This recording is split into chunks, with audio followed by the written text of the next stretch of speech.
Amigos de Radio Bizarro, pues aquí estamos. Gracias a todos por permanecer en sintonía aquí en la X102.1 FM. Y yo feliz, muy feliz porque pues llega la oportunidad de entrevistar a un dúo de artistas desde Londres que están haciendo música increíble y que sobre todo están trayéndonos el pasado al presente. Hablo de Ned and John from Franc Moody. Hello guys, welcome to the Dominican Republic and Radio Bizarro. How you doing? Hello. What's happening, Crystal? What's happening, Radio Bizarro? What's happening in the DR? I love that mood. And I thought you guys were gonna be maybe moody for this interview. Are you guys moody at any chance at any moment in the day? Oh, absolutely. No. Yeah, you get us on the last few dates of a tour at the end of a tour. You get us in the queue waiting for our baggage for over half an hour, and you like it. Well, we thank you. Pretty good on the whole, I'd say. Then we thank you very much for giving us the opportunity to talk to you guys and to let the Dominican people know a little bit more about your music. We'll be playing your songs during these days. I Am a Funk is in our countdown in the radio station, and we'll love it. We'll love the way you guys bring the old to the new, and that's great. Tell me, please, what were you doing at that time before this interview? That's funny. We've just been on another call with our booking agent over in the UK and Europe, and we've been discussing some plans for touring beginning of next year. So yeah, business. Yeah. Is there any way that tour will maybe come to Latin America? Oh. I mean, hell yes. We've done a couple of trips to Mexico so far, so hopefully we could venture a little further down south and come to the DR. You were telling us about that festival as well, Christopher. There you go. So put it this way: if you invite us, we are coming. Yeah, easy as that. Easy as that. When is that tour happening? So that will be, I think it's sort of around March time, end of February, March time, beginning of next year. And then we'll be going out to the States after that for some time. But it's very, very fun sort of booking up the shows now off the back of the album release, which is going to be coming out in September. So yeah, it's exciting times, good conversations to be having. Well, perfect timing, because I Love Light, the fest from the Dominican Republic that I was talking to you guys about, is made every March in the Dominican Republic. So let's see if we can make it happen. I don't know. That would be great to have you guys in the DR. So how did you guys meet each other?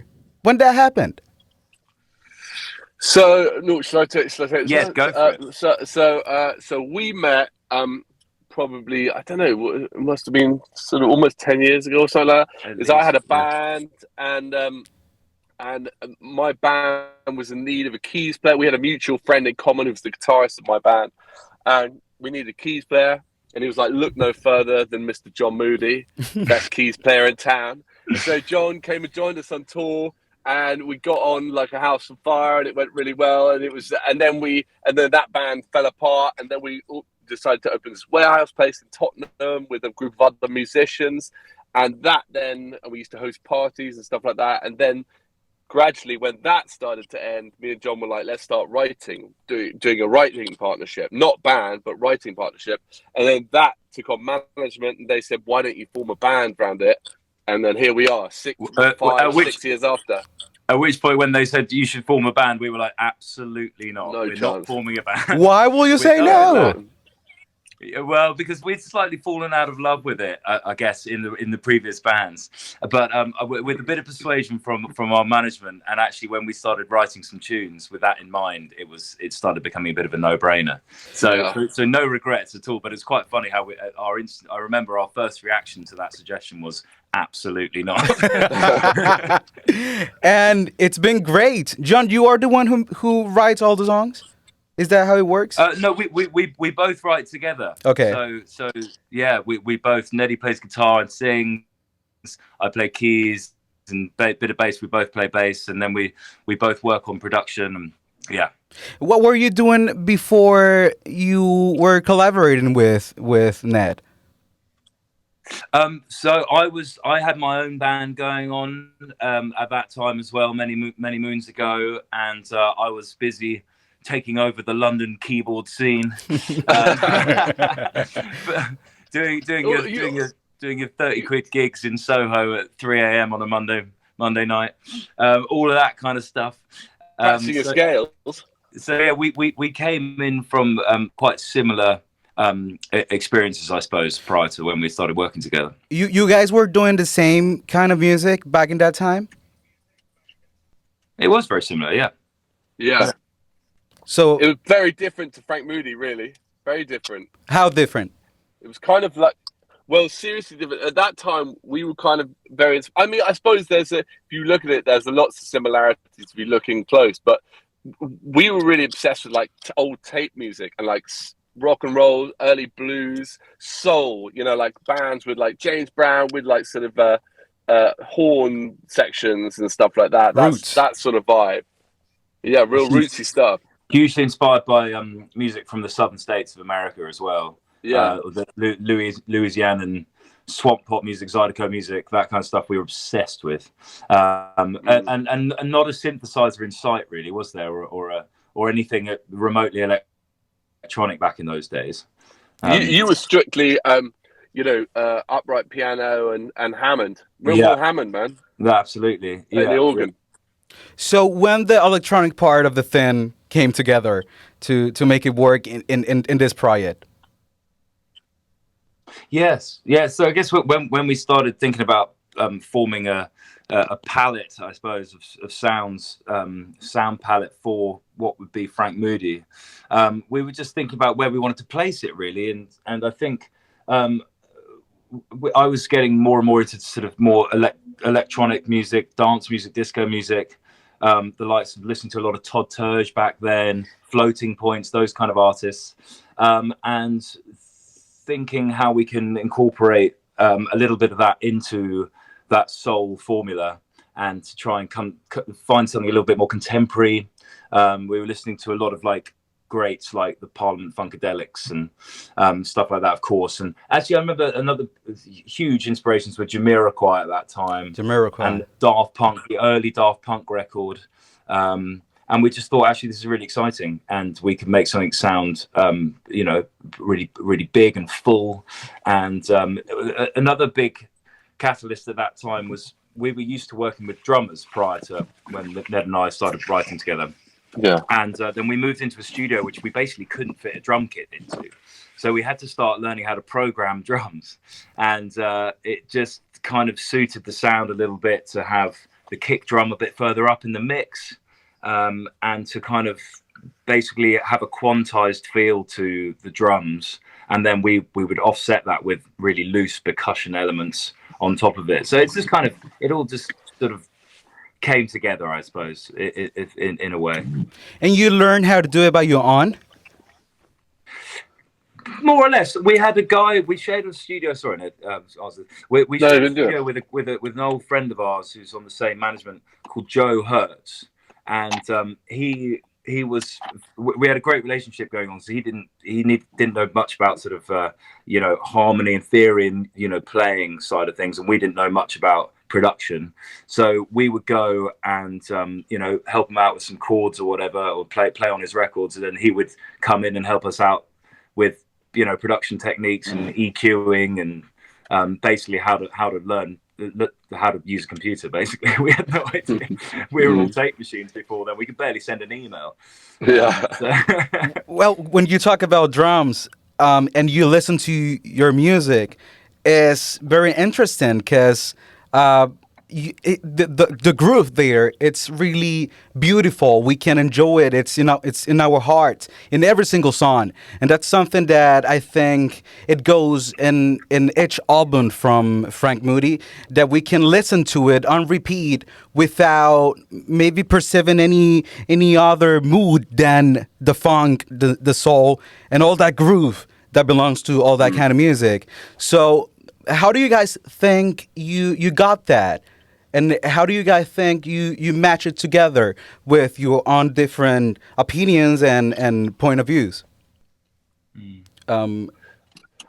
I mean, Ned? what sort of way do you mean? Do you mean like how do you? I mean, no, do you want to take that Yeah, one? yeah. I think it's like a relationship that Ned and I have like worked on over the years, and like I guess the way that we play and sort of think of like parts and stuff we've developed as in our writing, and I think there's something there with the quantized feel that has let us our sort of human error and our groove or whatever sort of offset against that quantization, and then you get like a kind of that, as you say, that sort of old like sound of the older records where things were much more played and like not quantized. But then it's married with something that's totally on grid, if you know what I mean, something that's is computerized. Exactly. And so I think that kind of has formed the real basis of like that funk, Frank Moody, bop sound, whatever you want to call it. If that answers your question, I don't know. Yeah, it does. It totally does. Cool. So when you see your career, we can notice that it was super organic. Like it didn't happen using maybe a lot of money. It didn't happen with a huge strategy in that term. It happened because people loved it. So how do you receive that, guys? When do you notice that it was going big?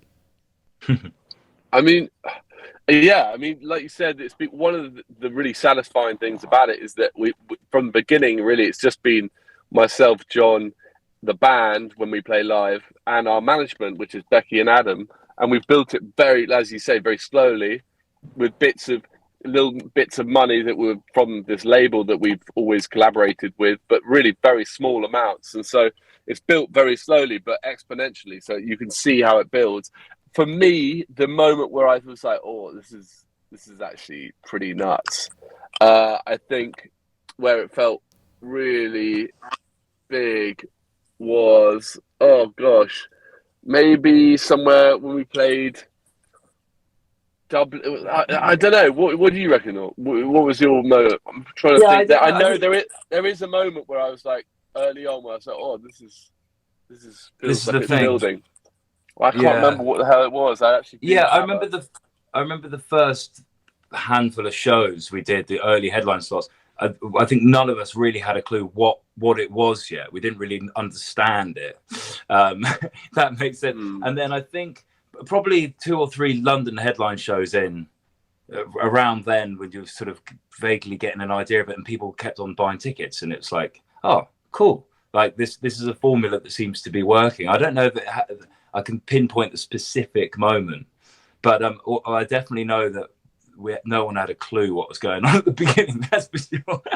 Well, everyone's trying to figure it all out. Knowing how all this had happened, I think that we can. This is the perfect description of how music works, right? How music impacts people.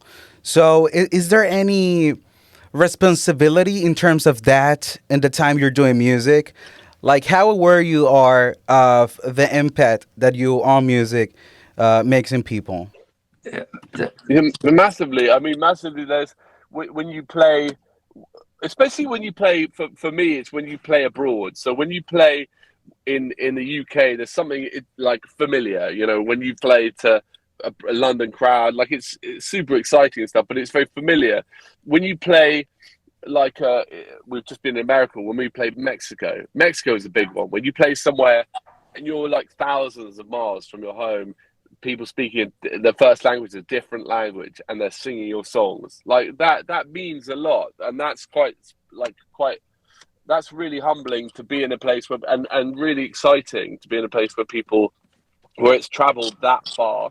And in terms of helping people, well, I guess it's just nice to give people an hour in a live gig where they can switch off from any worries or woes or stresses potentially they might have had, or even just like they might be having a great time, and this might be a little extra incentive to go crazy. I love that. Just knowing that we're giving people a good time is enough. That's just lovely. And I think sometimes we underestimate the how important it is to make people have a good time. That's really important for everyone. Everyone deserves a good time. So thank God we have Yeah. your music.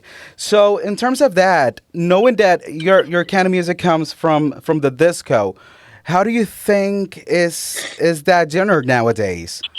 How do you see the whole industry around disco, funk, soul, those Yeah, I think similar it's kind artists? of. I think it's in a really great space at the moment. To be honest, there's an array of amazing bands out there who are championing the disco sound and bringing that kind of flavor. I suppose you've got your jungles and your parcels we were just talking about, Yeah.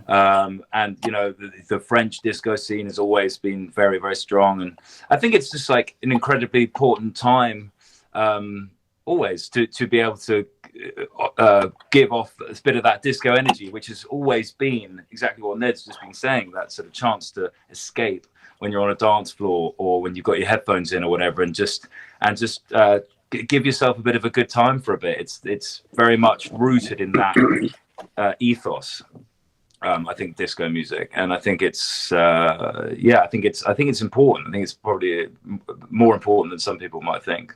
So we have already listened to two singles from the new album, Mass Appeal and I Am a Funk. Tell us about the new album, when it's coming out, and what can we expect from it? Yeah, okay, so Christopher, get ready. Here it is, the exclusive. No, so the album's coming out on September the 2nd, and it's called Into the Ether. And it's a collection of 11 songs that we started really during lockdown when we were mid-tour, and the pandemic, as it did with everyone worldwide, it just cut us mid-tour when we were touring our Dream in Colour album, and we couldn't tour it anymore. So rather than just sitting at home doing nothing and chewing our fingernails, we thought, look, let's start writing the next album. So we planted the seeds then, early ideas. And Into the Ether, I think the feel and the idea for it grew organically as a kind of, it felt like we were kind of in a way reaching out, and the songs felt quite sort of dreamlike. Into the Ether was a kind of this, whilst we're sitting cooped up in our own respective little tiny home studios during the pandemic, we were kind of dreaming about the open expanse of tour life, going to new countries, playing to new people, having new crazy experiences with this group of 8 people that is our touring party. And Into the Ether really was a kind of expression of that and a celebration of that whilst we couldn't do it, we could take our minds to a place where we were doing it, and that was Into the Ether. And we kind of envisaged a kind of Western, like a spaghetti Western style landscape, and like kind of that in a crazy way, basically. And very inspired by the films of Sergio Leone, and hugely influenced by the soundtracks of Ennio Morricone. That was two huge influences at the time, wasn't it? Yeah. And that the album basically is definitely a kind of snapshot of the time from the beginning of the pandemic up until fairly recently, when we've been able to finally come out into the open, and Into the Ether really encapsulates that time for us, and it's a real labor of love, and it's the first really conceptualized, cohesive album we've made. Like Dream in Colour was conceptual up to a point, but it was more, and the Dance Moves album, LP, whatever, was much more just songs put together. This one is really conceptualized, and I hope people enjoy the journey, basically. Well, and how does that how can we describe that concept in terms of music? The concept, I think, the concept is, it's kind of bigger than we did before. So like with the other tunes, we wanted to make something more cinematic, more large in terms of its scale. So we used a bigger orchestra. Like normally we always use John's mum and his sister are both professional musicians. One's a violinist, one's a cellist. This one we had a 15-piece orchestra that we got together. We did bigger. John wrote these incredible arrangements, and the scale. We just upped the scale of the whole thing basically to try and create this dreamscape of this vision that we could see in our heads. That with that, the new album really is much more conceptual, and so like those tunes, I don't know, it just feels bigger. It feels like a much, like often you have like step ups. When you do one thing, like when we did Dance Moves, we wrote sort of loads of single tunes, and they didn't necessarily relate to other tunes and stuff like that. It was us from craft working at trying to work out how we write songs and stuff like that. And we kind of did that thing then, and then Dream in Colour was loosely more of a kind of concept about mental health to some extent, stuff like that, and trying to be more positive about life. And then we wrote with a much more of a concept in mind. And in a way, we would normally, when we're touring, we don't get a chance to write in the studio until the end of the touring cycle, which is like October, November, December. Mm-hmm. But because of the pandemic, we suddenly had all this time, of course, to write. And so we were like, okay, what do we do? Well, let's aim big and try and make something big. Do you guys got some help to make the arrangements?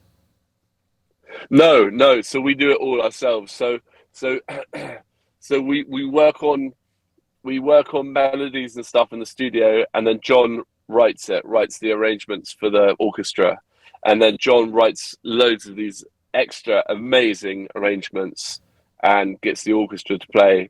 I think there's some on Instagram actually of him conducting, and that was an amazing day. When you get to be in the studio and listen to your arrangements, stuff on paper being played out by a 15-piece orchestra, it's really amazing. That's cool. And I think maybe there's a chance in the middle of the whole thing when you can actually maybe fix something that you think that maybe doesn't work as you thought it was.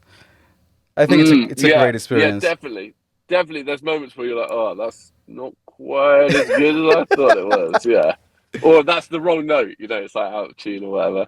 But it was special. It's really special, those moments. It must be a great experience to actually hear whatever was in your mind and you could put in paper. It is. Oh my gosh! It's really great. It's crazy. Okay, so I guess we lost John. We were talking with him online. Radio Bizarro, I have to apologize, Radio Bizarro. It seems as though John has gone missing midway through this interview. So if hopefully he'll turn up. He might potentially turn up in the DR. So you never know, really. Hopefully. Well, but anyways, say John that we'll love him and that we'll love your music. And I think thank you so much. That with your lad's explanation of the whole concept of the new album, I think we have everything clear in terms of what can we expect from you guys. And Ned, I thank you very much for being part of this interview. Thank you for your time, and a hug for John. Definitely. Well, Christopher, thank you so much. And Radio Bizarro, thank you so much for having us. It's been a pleasure. It's been a real pleasure. Thank you. Our pleasure.